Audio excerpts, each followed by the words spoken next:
amigas, gente que nos está mirando nuestro segundo live. Tenemos ya el chance de mandar nuestros episodios en línea. Y el día de hoy nos acompaña un importante personaje dentro de acá de la localidad, el matemático Vinicio Vázquez. Tenemos la dicha de tenerlo acá para poder pendejear un rato acerca de distintos temas que realmente valen la pena aclarar. Por ejemplo, temas de ámbito cultural, histórico, que muchos de nosotros, muchas de las personas dentro del cantón no han llegado a entender o a saber cierto tipo de cuestiones. Matemático, muy buenas noches. Buenas noches, Walter. En primer lugar, como siempre, saludar y agradecer por estos espacios. Saludar también a quienes nos siguen a través de este blog. Y dispuesto a pendejear un rato. Claro. Agradecemos también a nuestro auspiciante oficial, Gotagua. De gota en gota tu sed se agota. Don Wilson Narváez, muchísimas gracias por seguir creyendo, por seguir aportando a esta causa, ¿no? Poco a poco vamos creciendo. La vez anterior ya estuvimos con un artista a nivel nacional y el día de hoy vamos a hablar netamente de lo que es los Cañaris, del Cañar y de proyectos también que tiene acá el matemático, ¿no? Entonces, bueno, mi estimado Kid Carlomagno, ¿por dónde empezaríamos el día de hoy? Buenas noches, muchas gracias, don Vini. Bueno, para empezar, ¿y de dónde mismo venimos, no? Creo que esa es la pregunta que tenemos que hacernos y porque... ¿Quiénes somos? ¿De dónde salen nuestras raíces prácticamente, no? Básicamente. ¿Qué nos comenta al respecto, don Vinicio? Pregunta muy interesante, de mucha reflexión, que en su respuesta puede tener distintas aristas. Por ejemplo, podríamos iniciar planteando de que hay un origen mítico planteado para el pueblo cañari, que es el origen de la leyenda de la Guacamaya. Los guacamayas. Una leyenda que, según estudios que se han realizado, yo también he hecho una investigación al respecto y una reflexión al respecto, tiene que ver con el conocimiento. Es decir, lo que realmente entregan las guacamayas a los cañaris es el conocimiento que abre paso a una nueva fase, a una nueva etapa, donde ya se va consolidando el pueblo cañari. Y repito, este es el origen mítico. ¿Y por qué traigo a colación esto? Porque el pueblo cañari es uno de los pocos pueblos que tienen este tipo de leyendas de origen. Existen otros, por supuesto, pero no es algo muy común. Profundizado tampoco, ¿no? Por supuesto. Y ahí hay un aspecto una coincidencia que vale la pena mencionar. Ahí se plantea, o sea, la leuquina, dice, sale de la laguna y vomita seres humanos. Sí. Que luego no hay una explicitez en cuanto a ello, pero luego hay un diluvio que arrasa todo, del cual se salvan dos hermanos, y con las guacamayas en esa interacción se desarrolla el pueblo cañari. Pero fíjese usted que ahí hay un origen entonces de la vida que surge del agua, de los reptiles, que coincide con lo que se plantea en la teoría evolucionista. Por otro lado, aún no se ha determinado exactamente evolutivamente cómo llega el hombre acá a Cañar. Es una investigación que está en curso, que de hecho genera mucha expectativa por cuanto hay conexiones con culturas de la costa, una conexión fuerte con culturas de la Amazonía y también con culturas de Centroamérica, particularmente esta adoración a la guacamaya, la culebra, a la serpiente, tiene coincidencia con... En la mayoría de culturas de Sudamérica hay esta relación de Centroamérica. De Centroamérica hay esta relación con la serpiente, ¿no? Uh-huh. Es bastante fuerte. Y para los que no saben, en mis tiempos también era medio ignorante en este tema. La leyenda de las guacamayas habla de dos hermanos que se salvan de un diluvio y las guacamayas son pájaros con Rostro de mujer. con rostro de mujer. Entonces, estas guacamayas llegaban a esta cueva donde se guarecieron estos dos hermanos a dejarles comida.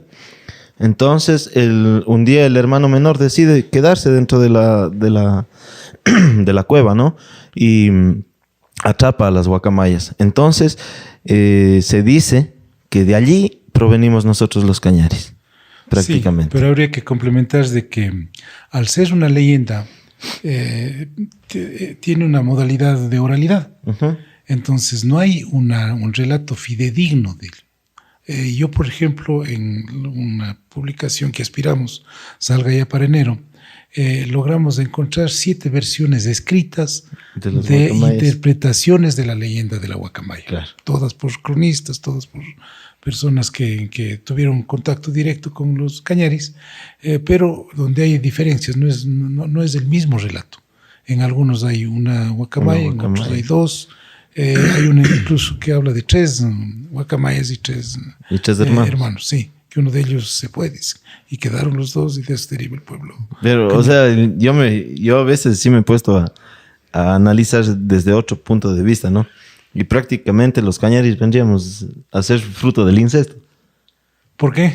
Porque según la leyenda que nos cuentan aquí, al menos a mí desde la escuela, en cuanto a la leyenda dice que los cañaris tuvieron 3 hijos y 3 hijas, según algunas leyendas.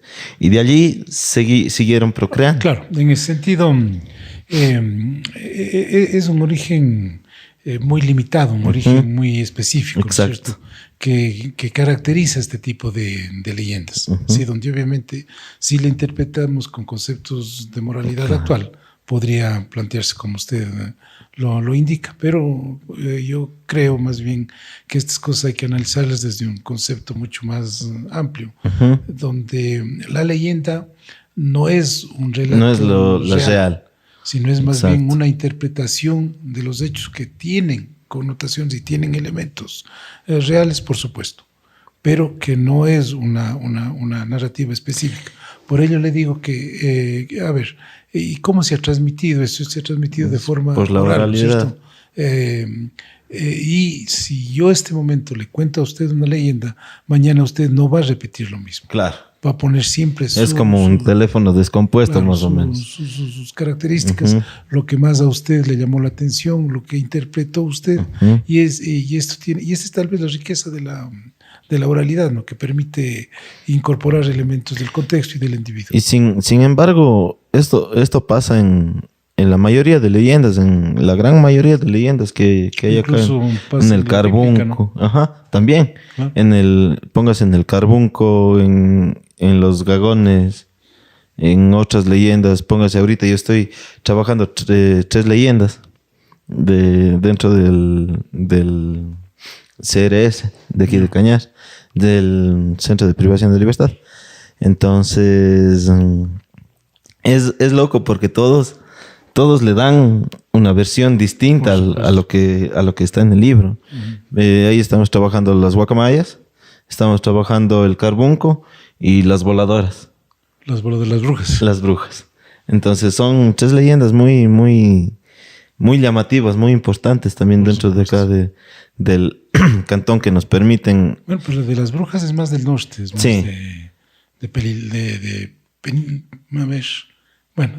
de Urcuquí, de esos lados, cerca de Ibar.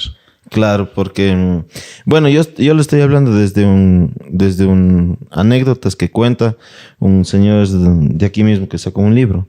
Entonces, el señor Saruma. Entonces él... Entonces, en base a ese libro nosotros estamos armando. No sé, ¿alguna otra duda, mi estimado? Tras cámaras, tras bambalinas. Hoy estoy tras todo. Trasteado. Sí, bueno, creo que la mayoría de gente tiene este concepto, ¿no? De la leyenda, de dónde nacen los cañaris, ¿no? Pero históricamente, o sea, hablando ya científicamente, ¿qué se sabe? ¿De dónde venimos? O sea, no creo que solo se mantenga en la oralidad. Claro, entonces, ¿cuál sería, o sea, científicamente? A ver, eso le indicaba de que no hay una hipótesis muy clara al respecto. Lo que se tiene, por ejemplo, son rastros, ¿no? Hay rastros que van conectando las manifestaciones cañaris con otras manifestaciones culturales de otros pueblos. Justamente lo que acabamos de indicar de la culebra en México, la famosa serpiente emplumada, es una versión de una amalgama entre la guacamaya y claro, o el quetzal también. El quetzal sí, mismo que dicen es la serpiente emplumada. Por Bolivia, por Perú, se da este tipo de cuestiones. Lo otro que es interesante y es un tema que todavía está abierto para investigación es el tema de los petroglifos. O sea, en el Cantón Cañar, concretamente en las zonas de San Antonio de Pahuancay y Guayaturo, se ha encontrado petroglifos que hasta ahora no se les identifica plenamente con los cañaris, por ejemplo. Parece que es anterior a los cañaris. Y tal vez eso evidenciaría que los cañaris vinieron acá desde la costa, siguiendo por supuesto la lógica de que primero poblaban lugares cerca del mar por cuestiones de alimentación. Y luego se fueron adaptando acá. Y fíjese, los cañaris, por ejemplo, veneraban algunos animales que son propios de la zona costanera e incluso tenían como moneda la concha espondylus. Moneda, no en el moneda de sentido de plata, sino más bien como de intercambio, de trueque. Y la concha espondylus dentro de lo que data la cultura cañari es muy importante para el desarrollo en sí de todos los elementos, tanto digamos de uso cotidiano como para intercambio, como usted dice. Entonces es muy importante el saber de dónde proviene esta concha espondylus. A ver, creo que es Ezequiel Clavijo, que plantea incluso que los vocablos caña y ash tienen que ver con vocablos mayas. Y de hecho hay similitud en esos conceptos. Sí. ¿En qué sentido? Como vocablo, como el uso de la terminación AY. Sí, que se da también en los mayas. Y esa conexión directa con el entorno. Yo lancé hace un libro sobre las matemáticas en los pueblos originarios de América, donde hay mucha coincidencia entre la matemática cañari y la matemática de pueblos de Centroamérica. Con la taptana. Con la taptana. O sea, a raíz de la taptana pude yo evidenciar ese tipo de situación. Y claro, puede ser también una coincidencia, porque las culturas responden a estímulos similares de acuerdo al contexto para satisfacer sus necesidades. Entonces, el uso de los dedos como elementos para conteo es común, ¿no es cierto? Claro. Sí. Pero la cuestión, por ejemplo, de la base 10, de este tipo de situaciones que coincide con los pueblos de la zona andina, tiene también una interpretación y una semejanza con lo que se da en Centroamérica. Tratando de responder específicamente a la pregunta del amigo Tras Cámaras, hasta ahora no hay una respuesta científica tácita al respecto, y siempre habrán hipótesis, ¿no? Hay otra teoría que da una fuerte relación con culturas de la Amazonía. Por ejemplo, hay un libro de una enciclopedia digital de Cervantes, se llama, donde hay un capítulo. Yo he estado publicando estos días en el Heraldo una columna, y ahí muestran la similitud que hay entre el pueblo jíbaro, que le llamaban en ese entonces, que son los nativos de la Amazonía, y culturas de Centroamérica. ¿Contento, Carlos Lozano? Todavía no. ¿Respondió a tu pregunta? Sí, más o menos. Pero de ahí me sugiere otras preguntas, ¿no? Claro. ¿Por qué los niños y las personas no tienen ni idea de dónde provienen los cañaris? Por la oralidad es mi respuesta allí, según creería, porque no se transmite, creo yo. Exacto. Ahorita ya no se transmite esas la cuestión es leyendas ni nada. Hasta ahora, vivimos los efectos de la colonialidad. donde las manifestaciones del pueblo cañari, las manifestaciones auténticas del pueblo cañari, fueron escondidas, despreciadas, vistas como sin el respeto que se merecen, y por supuesto el mismo idioma fue relegado para poder imponer la conquista. Hasta ahora vivimos ese resultado, donde claro nos dicen a través de los libros unas historias que no son las auténticas de nuestro pueblo, no son las pertinentes a lo que debería darse, y obviamente los niños están acostumbrados a ese tipo de situaciones. Y ahí me permitiría yo hacer una reflexión, o sea, hablan de que el pueblo cañari no tenía escritura y lo proponen como una cuestión de falta de desarrollo. Yo pregunto si un pueblo que puede conectarse y que hizo su modus vivendi en base de la oralidad necesitaba la escritura. La escritura tiene otra finalidad, ¿no es cierto? Claro. Que es muy positiva en el sentido de que puede difundir ciencia, de que puede trascender el tiempo, pero también puede utilizarse como un mecanismo de adoctrinamiento. Sí, o sea, prácticamente hecho, para doblegarse, podría decir. Para aceptar conceptos muchas veces sin reflexionar. O sea, prácticamente con la oralidad nosotros mantenemos costumbres y mantenemos un estatus, se podría decir, dentro de una cultura. A ver, se mantiene la creatividad del individuo. O sea, como decíamos, yo le cuento a usted algo. Yo le pongo mi sazón. Su sazón, su criterio, su reflexión, y así va transmitiéndose, pero no es el mensaje frío que se transmite a través del tiempo, ¿no es cierto? Sino va contextualizándose con las distintas situaciones que en algunos pueblos lo practican hasta ahora, la idea del taita, ¿no es cierto? La idea del sabio, del adulto shaman, sabio, que es la fuente del conocimiento, pero no es una fuente donde simplemente le entrega en receta ni le entrega en paquete la información, sino que le cuenta para que a través de la reflexión y del raciocinio dialéctico de la pregunta se pueda ir entendiendo y valorando las manifestaciones. ¿Cómo sería posible, digamos, yo iba a hacer una tesis sobre la oralidad en la U, pero se me fue totalmente de las manos porque me iba a meter en un mundo donde no iba a acabar nunca de plantear lo que yo quería, que era... ¿Por qué? ¿Cómo mantener...? Me va a permitir yo hacer unas preguntas. Estamos pendejeando, claro. ¿Cierto? ¿Por qué? Porque siento que yo divagaba mucho. A ver, pero ¿no será tal vez que cuando queremos hacer un trabajo científico nos proponen formatos que responden a una cultura? Exacto. Y que no necesariamente se acoplan a otras culturas? A mí me pasa, con la taptana me pasa eso. ¿Ya? Sí, obvio, el episteme de la taptana no tiene nada que ver con lo occidental. Entonces, ¿cómo mostrar el valor científico, el valor del conocimiento en unos formatos que no responden y no respetan lo que se propone en la taptana? ¿Qué es lo que hemos tenido que hacer? Por ventaja se ha evolucionado en eso, se trata de los métodos cualitativos para la investigación, donde se utilizan bastante en el arte, ¿sí? Claro. Y a través de esos métodos hay que buscar procesos y construir procesos de investigación. Solo ahí se logra algo, o sea, zanjar ese limitante que propone la ciencia, que sigue siendo una forma de colonialidad. Claro, póngase, a mí lo que me pasaba era, yo ya comencé con esto, y era justamente con esto de las guacamayas.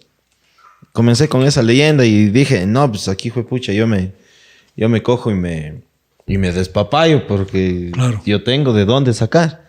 Pero me comenzaron a asomar temas en los cuales a mí no me convenía meterme. Pero tenía seguro le exigían el marco teórico. Exacto. Del arte. Exacto. Entonces, en ese contexto no hay, pues. Claro, entonces yo decía, ¿cómo le junto?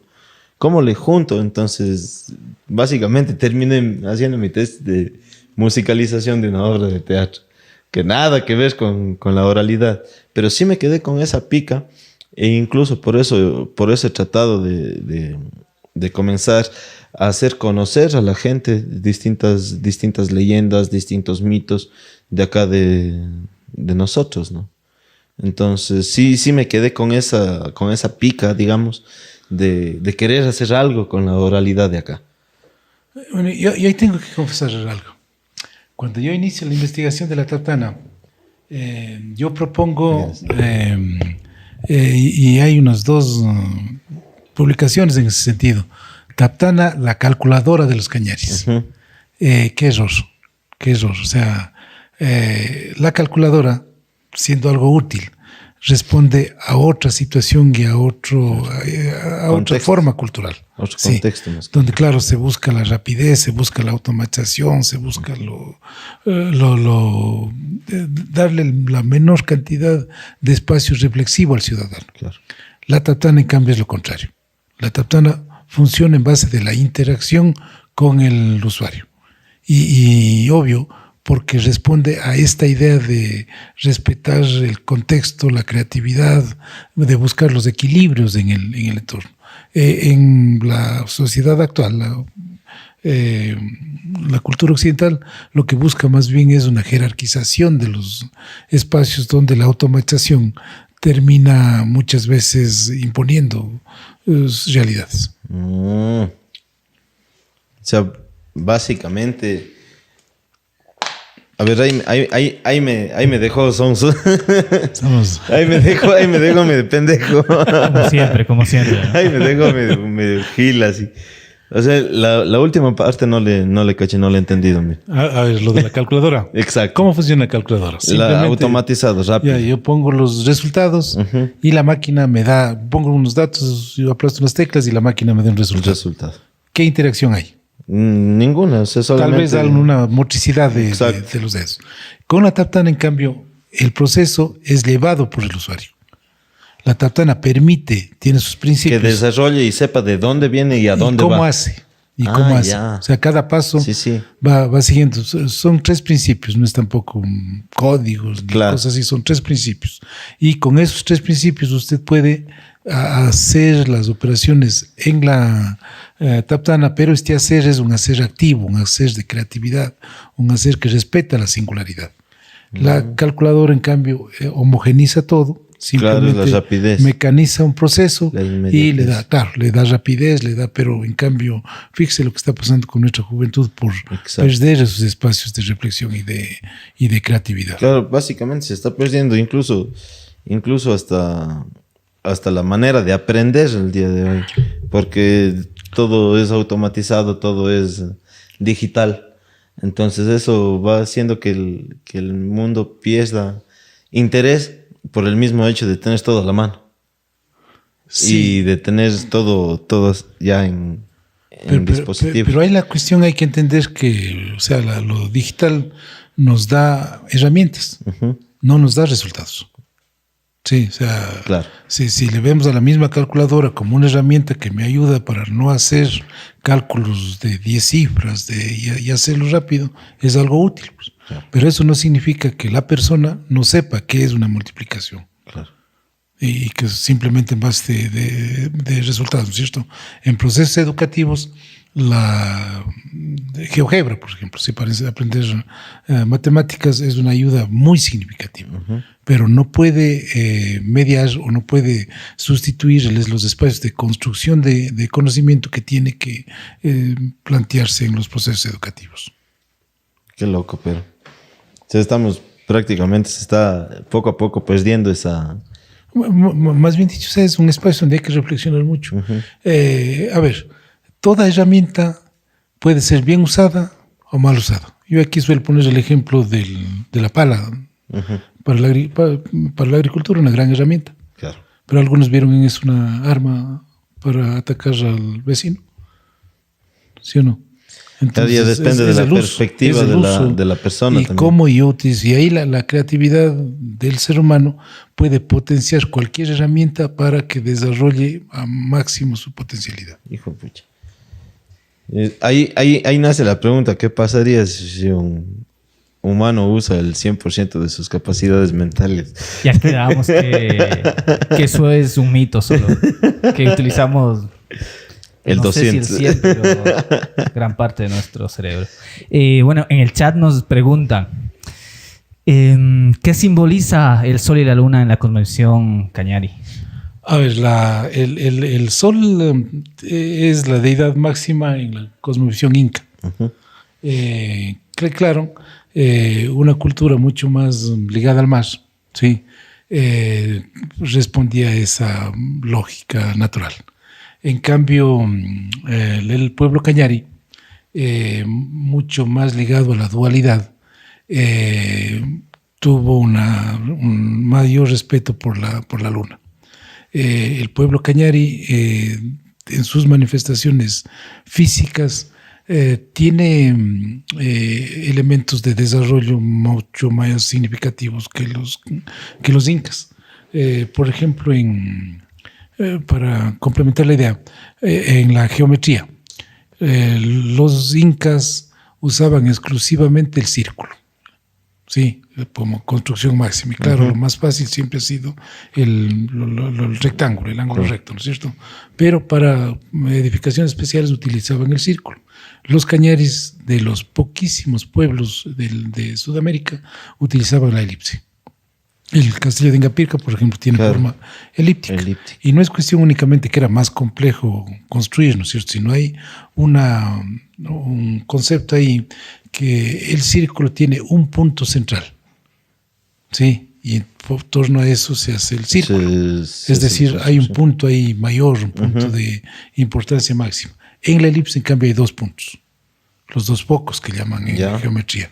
Y obvio, esto tiene que ver con la dualidad o el equilibrio que se plantea en la cosmovisión Cañari.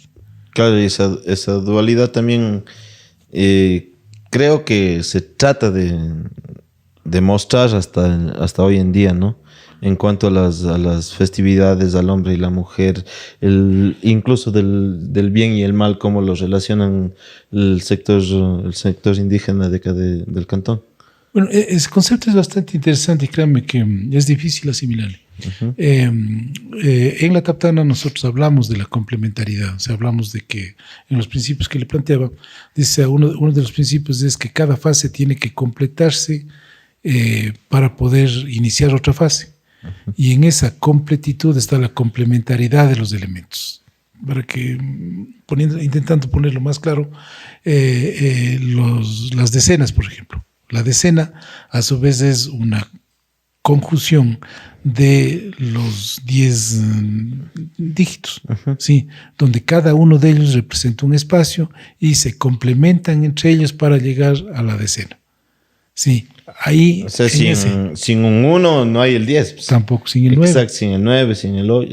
Exacto. Sí, no. Sí. Entonces, y solo ahí, el momento que se conjuga eso, se puede llegar a una nueva fase, que sería ya hablar la fase de las decenas, donde vuelve a darse esta situación y así puede y es cíclico. Conectarse, claro, pero se conecta con un infinito mucho más entendible, mucho más vivible. O sea, con un infinito que tiene conexión justamente por lo que estamos diciendo, ¿no es cierto? Ajá. No como en la filosofía occidental, donde el infinito es un concepto de lo que no se llegará. De vacío, sí.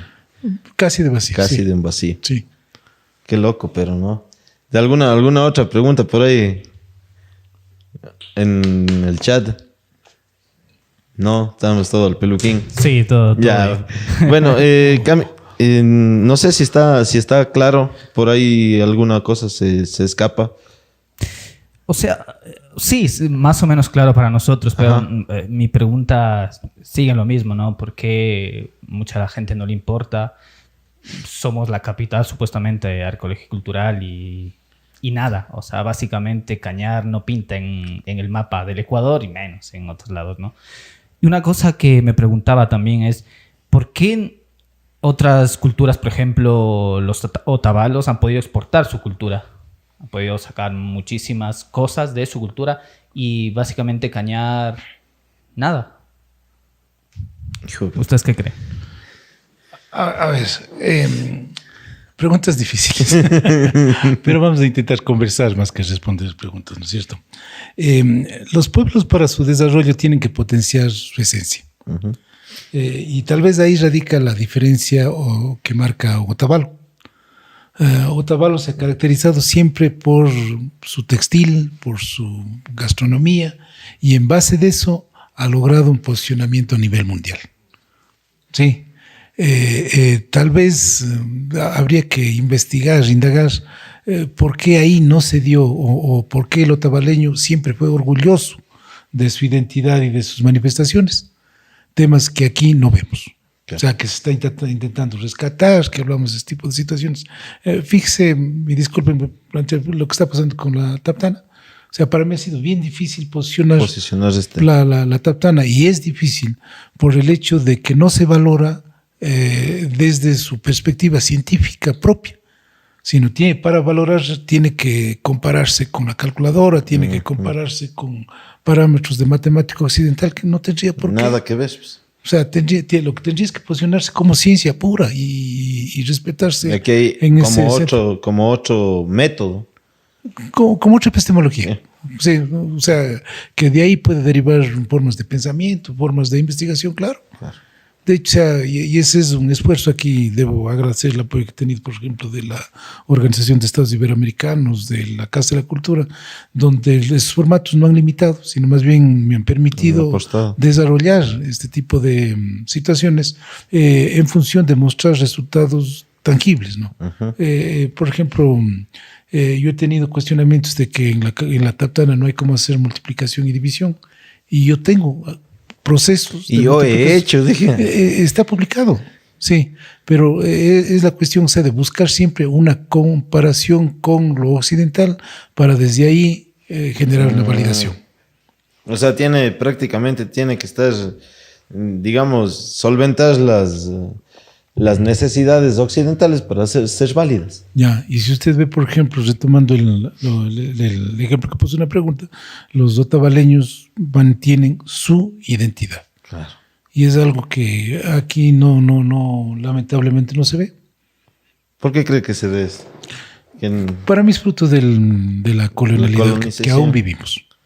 O sea, para que sea bueno tiene que ser extranjero, tiene que ser de fuera. Medio profundizando. ¿Cómo podían justificar los españoles la conquista a un pueblo que tenía el conocimiento que tenían los cañares? Exacto. Entonces la lógica fue esto es mejor. Esto es lo mejor, ellos son salvajes, tienen conocimiento, no tienen conocimiento, son salvajes. No vale. Sí, no vale. Lo que está acá es si traemos nosotros, traemos la cruz, traemos la bendición, y vamos a ser los salvadores. Entonces, y lamentablemente eso se estatuyó.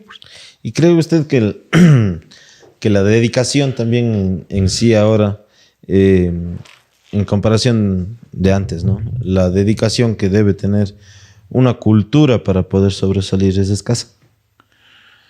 A ver. Dedicación, claro, desde el punto de vista disciplina. A ver, disciplina y recursos. Exacto. Y recursos. La cuestión es, primero tenemos que reconocer que nuestra cultura es rica, es valiosa y debe generar orgullo en nosotros. Uh-huh. Sí, pero eso hay que potenciarla con una concientización cabal y con los recursos necesarios para poder hacerlo.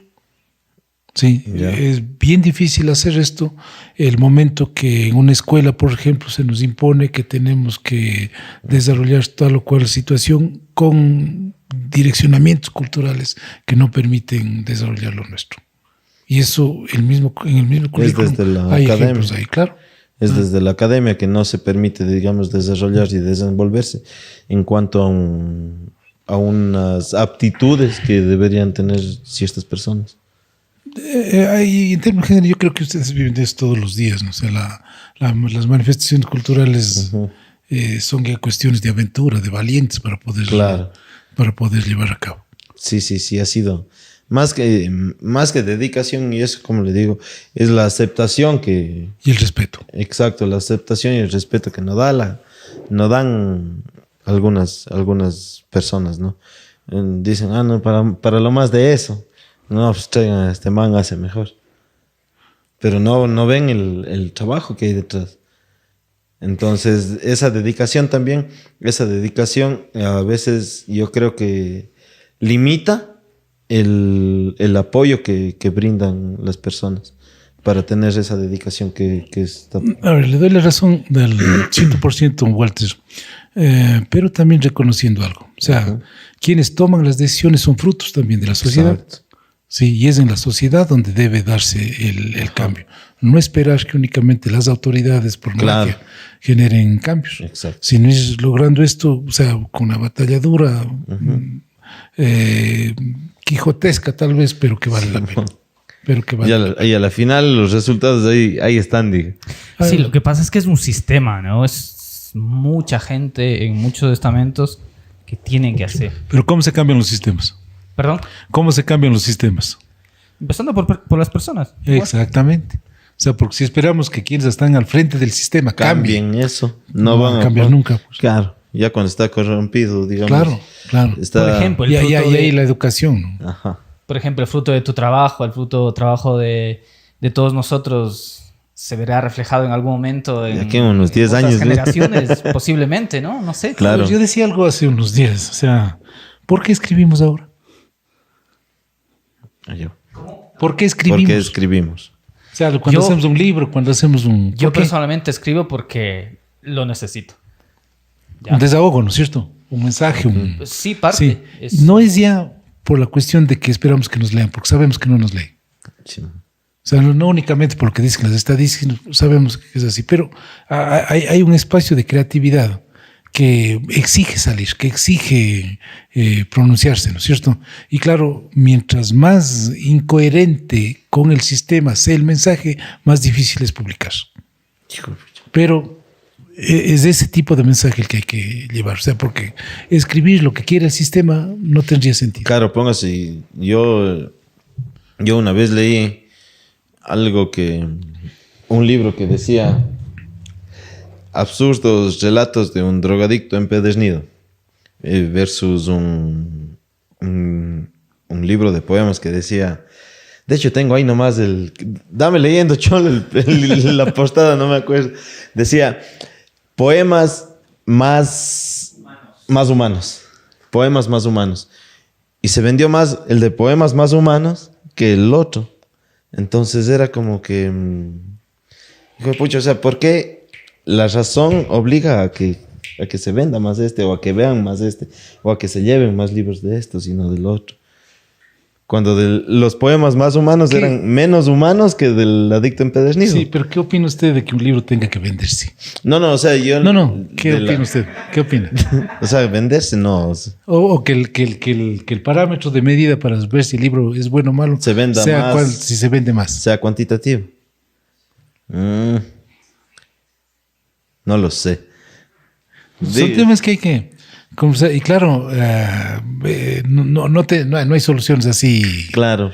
Pero sí mensajes que debemos ir reflexionando y conversar sobre eso. Yo le comento así aquí entre panas. Por ventaja, los libros que yo he escrito siempre me han financiado. Ya. Pero tampoco yo he vendido un solo y no pienso hacerlo. Claro.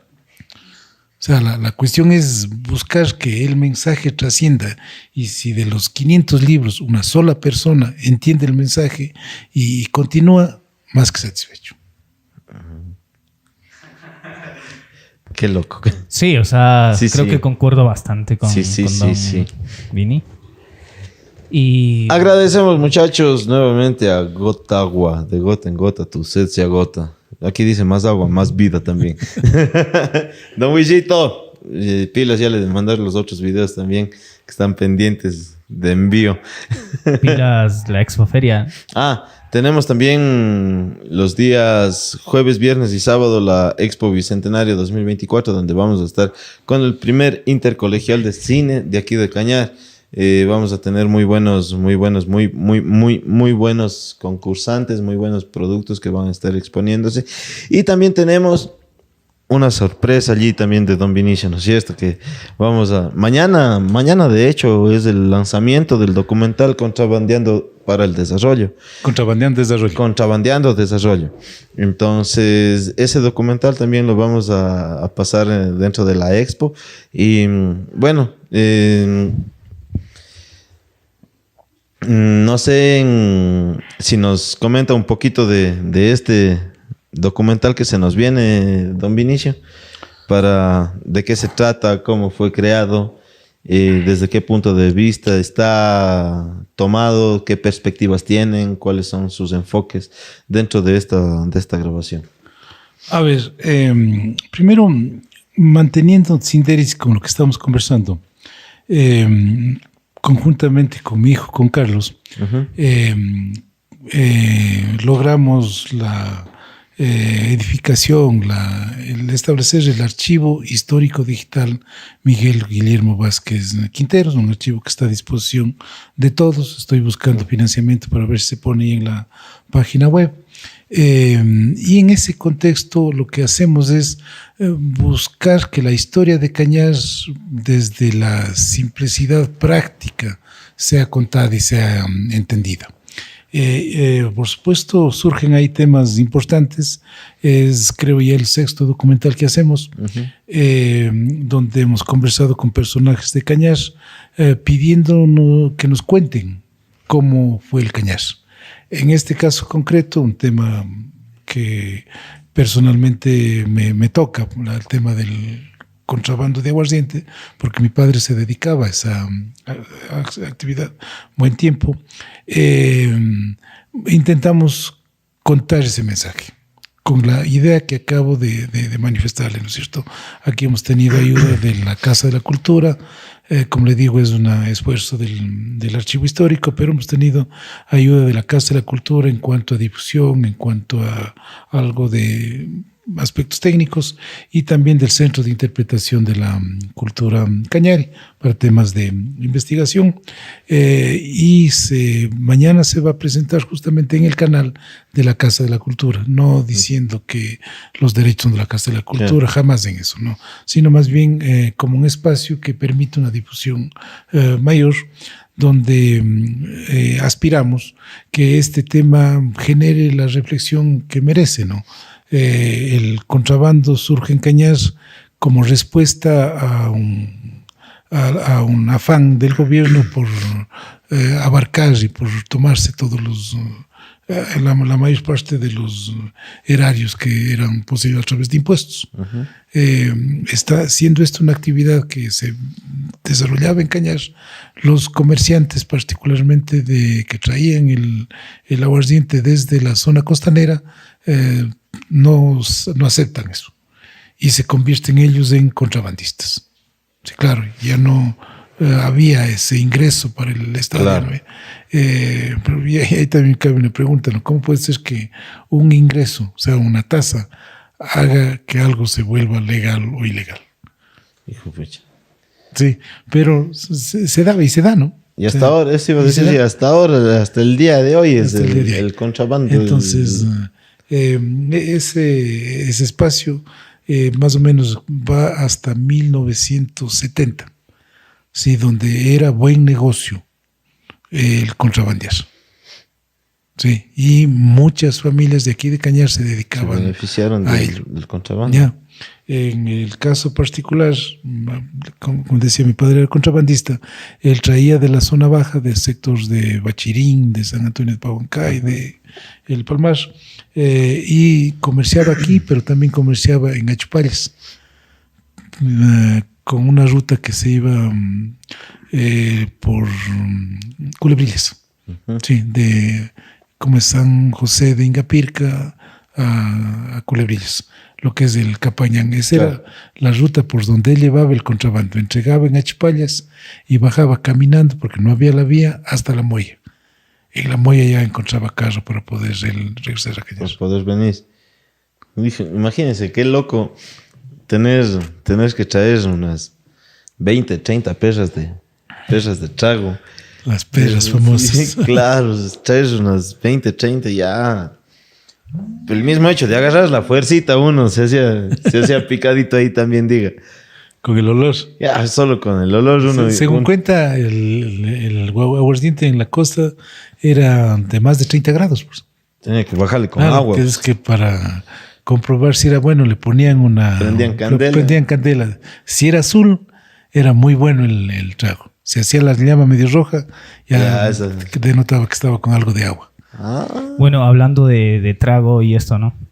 En los comentarios nos dicen felicidades por su bicentenario, que lo pasen súper bien, pero las fiestas de Riobamba están mejores.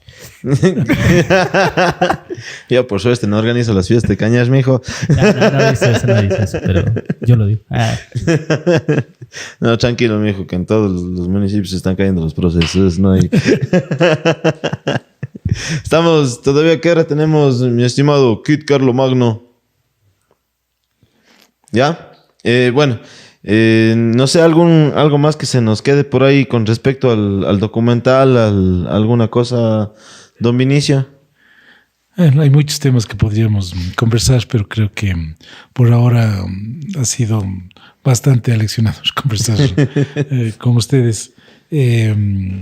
Y felicitarles, porque este tipo de iniciativas son necesarias justamente para lo que estamos conversando. Es la forma tal vez alegre, abierta de conversar estos temas, lo que va a permitir que realmente sean entendidos a cabalidad, ¿no? Mi gran anhelo es que lo que venimos planteando llegue a la juventud, llegue a los estudiantes, a esas personas que entiendan el verdadero Cañar. Una cosita antes de que termines ya el programa. Sí. Justo lo que acaba de decir, ¿no? Si no funciona de esa manera como hemos venido haciendo, ¿no crees que también debemos nosotros buscar la forma de llegar mejor a esas personas que queremos llegar? Esto lo dejo como una duda, ¿no? Es el gran reto. ¿Cómo? Claro. Bueno, alguna sugerencia, amigos, díganos cualquier tipo de duda, sugerencias, preguntas. Por eso es que hacemos nosotros video documentales. ¿Ya? Porque aspiramos que sea más bien ese formato de video y no el de libro el que permita que sea más atrayente para los jóvenes. Sea más vistoso. Más vistoso. Ya saben. Y usted sabe, nosotros no es por la calidad técnica del video, sino por el mensaje. Es más el mensaje que está enfocado dentro del video. Ya, pero entonces yo creo que si quizá fallan de esa parte, hay otras personas que pueden hacerlo. Entonces quizá el reto sea unirse mucha gente y poder hacer eso. Claro. Qué loco, pero... Ahora el reto, claro. Sería ahora pendejear en colectivo. Claro, toca pendejear en colectivo y ahora reúne tanta gente que quiera. Es difícil, pero claro. Bueno, sí, imagínense, nosotros comenzamos también, ¿no? Comenzamos como 5 o 6 personas de panelistas. Y ahorita está el único pendejo que sigue aquí soy yo. Por algo así. No, pero... lo que sí, el que persevera alcanza. Entonces, eso, amigos, muchísimas gracias, mi estimado don Vinicio, un gran historiador dentro de aquí del cantón también. No se olviden de seguir la página, el archivo digital Miguel Guillermo Vázquez Quinteros, en el cual pueden encontrar bastante material de la época de la hacienda, de todo lo que ustedes puedan imaginarse dentro del ámbito cultural dentro de aquí del cantón. Síganos a nosotros también, El Arte de Pendejear, Facebook, YouTube, TikTok. Suscríbanse, sí, suscríbanse. Nos ayudan full a seguir creciendo y a seguir trayendo estos temas, ¿no? Que me parecen súper interesantes y ojalá poco a poco podamos igual seguir creciendo, ¿no? Para el próximo programa tenemos una sorpresa. Se viene un experto en hablar huevadas también. Entonces, ahí nos estamos viendo, amigos. Muchísimas gracias, mi estimado don Vinicio. Kid Carlomagno, hasta la próxima.